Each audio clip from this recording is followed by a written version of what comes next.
Прывітанне, сябры! З вами добры канал, проект «Гісторыя без межаў» і я, Лявон Казакоў.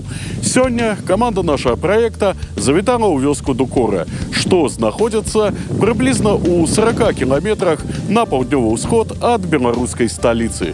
Калісьці тут знаходзілася сядзіба рода Ашторпаў. Часа, канешне, не пашкадаваў. Галоўны яе будынак быў падарваны ў гады вайны. Ды і ўвогуле, шмат часу працягваўся заняпад сядзібы.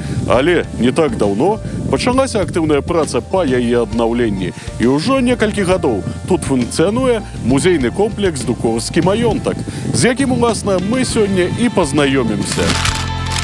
І ў бліжэйшыя некалькі хвілін мы прыгадаем колькі цікавых фактаў з мінуўшчыны Дукоры, гісторыю паходжання рода Ашторпаў і тое, якім чынам простыя арандатары раптоўна сталі гаспадарамі ажно некалькіх маёнткаў на Міншчыне. Ну а таксама пра тое, як дукорскія сяляне сарвалі візіт у маёнтак імператара Мікалая II. Пра ўсё гэта ды не толькі у бліжэйшыя некалькі хвілін. Заставайцеся разам з намі.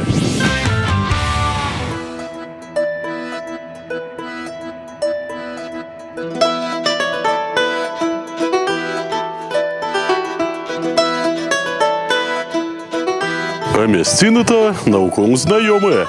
Некалькі месяцаў таму, падчас нашай смілавіцкай вандроўкі, мы не даехалі да дукорскага маёнтку всяго толькі некалькі кіламетраў. Спыніліся на татарскіх могілках у суседняй вёсцы Дукоршчына. Што ж, значыць, настаў час закрыць усе гештальты ды звярнуцца больш падрабязна да гісторыі гэтага цікавага месца. Доўгі час яна была, дарэчы, вельмі падобная на гісторыю суседніх смілавічаў. Што, ў прынцыпе, не дзіўна, бо першапачаткова абодва населеныя пункты ўваходзілі ў склад вялікага маёнтка Бакшты. І толькі ў 1791 годзе шляхі двух населеных пунктаў разышліся. Да таго часу яны належалі вялікаму гетману літоўскаму Міхалу Казіміру Агінскаму. Гэта быў чалавек вельмі яскравы, паважаны дзяржаўны дзеяч, таленавіты кампазітар, аўтар надзвычай амбіцыёзнага эканамічнага праекта канала Агінскага, які злучыў паміж сабою басейны Балтыйскага і Чорнага мора. Спіс дасягненняў яго можна працягваць яшчэ шмат часу. Вось толькі на сваё ўладанне ў Дукоры ды Смілавічах ён не надта шмат звяртаў увагі. Яго нашмат больш цікавіў Слонім, дзе ён разгарнуўся па поўнай праграме, пераўтварыўшы горад у сапраўдны эканамічны ды культурны цэнтр, які сучаснікі празвалі паўночнымі Афінамі. А вось Дукоры са Смілавічамі ён надзяляў нашмат менш увагі. У выніку, у гэтых яго маёнтках гаспадарылі арандатары Станіслаў Манюшка, дзед славутага кампазітара, і Францішак Ашторп. Арандатары аказаліся своеасаблівыя, вялі гаспадарку такім чынам, што заблыталі пана Агінска сваімі махінацыямі і фактычна прымусілі прадаць ім маёнткі па заніжаным кошце. Ну а пасля разыгралі іх паміж сабою кідком манеткі. Смілавічы дасталіся Манюшку, а Дукора Ашторпу.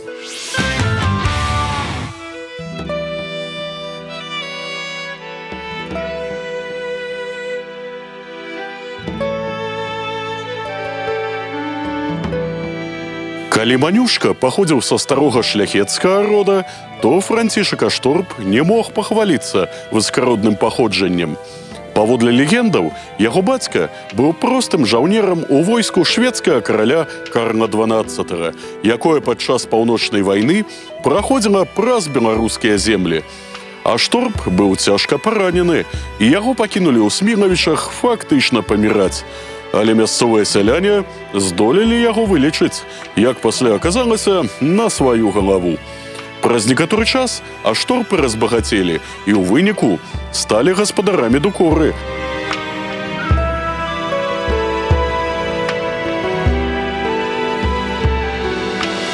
Што Францішак, што ягоны сын Лявон былі надта супярэчлівымі асобамі. З аднаго боку, найлепшымі сябрамі ўсёй навакольнай шляхты, дзякуючы няспынным балям ды застоллям. А з іншага, жорсткімі гаспадарамі для сваіх сялян. Зноў жа, паводле мясцовых паданняў, Францішак Ашторп зажыва замураваў у сутарэннях свайго палацу мясцовую сялянку, якая адмовілася адказаць узаемнасцю на яго заляцанне. Ягоны сын Лявон да сялян быў таксама не надта лагодны. Пра гэта сведчыць хаця б той факт, што яму нават давялося завесці атрад целаахоўнікаў, каб пазбегнуць помсты з боку пакрыўджаных ім людзей. З іншага боку, ён зарэкамендаваў сябе руплівым гаспадаром, паспяхова завяршыў праект па будаўніцтве палацава-паркавага комплекса ў Дукоры, пабудаваў вялізныя стайні, дзе разводзіў элітныя пароды коняў, ды і ўвогуле усяляк спрыяў эканамічнаму развіццю маёнтка. Ды да таго ж, ён меў надзвычай цікавую біяграфію. У маладосці, падчас вайны 1812 года, ён быў камандзірам мінскага палка жандармерыі ў войску Наполеона і нават арганізоўваў адступленне французскага імператара пад Барысавам. Пасля вайны Ашторп скарыстаўся амністыяй Аляксандра I і вярнуўся на радзіму, дзе за кароткі час заваяваў сімпатыі шляхты Міншчыны, якая ў 1823 годзе абрала яго губернскім маршалкам. Гэтую пазіцыю і пасаду Лявон займаў на працягу 15 год. Таксама ён меў тытул сапраўднага стацкага дарадцы і нават камандора мальційскага ордэна. Дарэчы, таксама ён быў гаспадаром маёнтка Прылукі, пра які ў свой час мы таксама знялі цікавы сюжэт.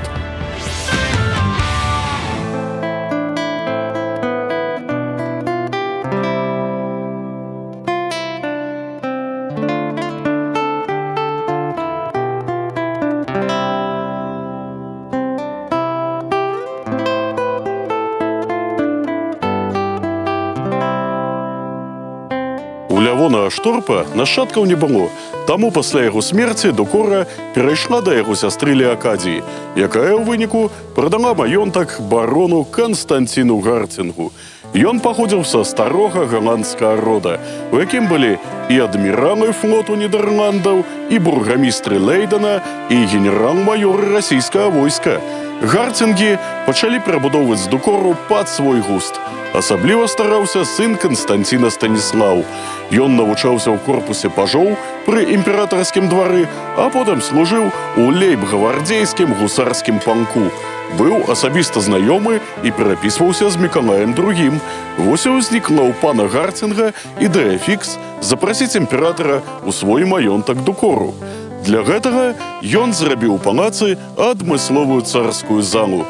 У ёй меўся шыкоўны паркет, аздоблены вобразамі загадкавых раслін ды экзатычных жывёлаў. Столь была распісаная міфалагічнымі сюжэтамі, а на сценах віселі карціны славутых мастакоў, сярод якіх знайшлося месца і творам беларускіх майстроў Францішка Смуглевіча і Яна Дамеля. Апошні, дарэчы, пры жыцці быў сябрам колішняга ўладальніка Дукоры Лявона Ашторпа. Дык вось, царская зала была пабудаваная і засталося толькі запрасіць ганаровага госця. Але на двары быў 1905 год. Дукорскія сяляне з энтузіязмам успрынялі рэвалюцыйныя падзеі ў краіне. Першым чынам сталі вырубаць панскія лясы, ну а потым пачалі прымервацца і да земляў маёнтка. Вось толькі гэтым планам перашкодзіла паліцыя.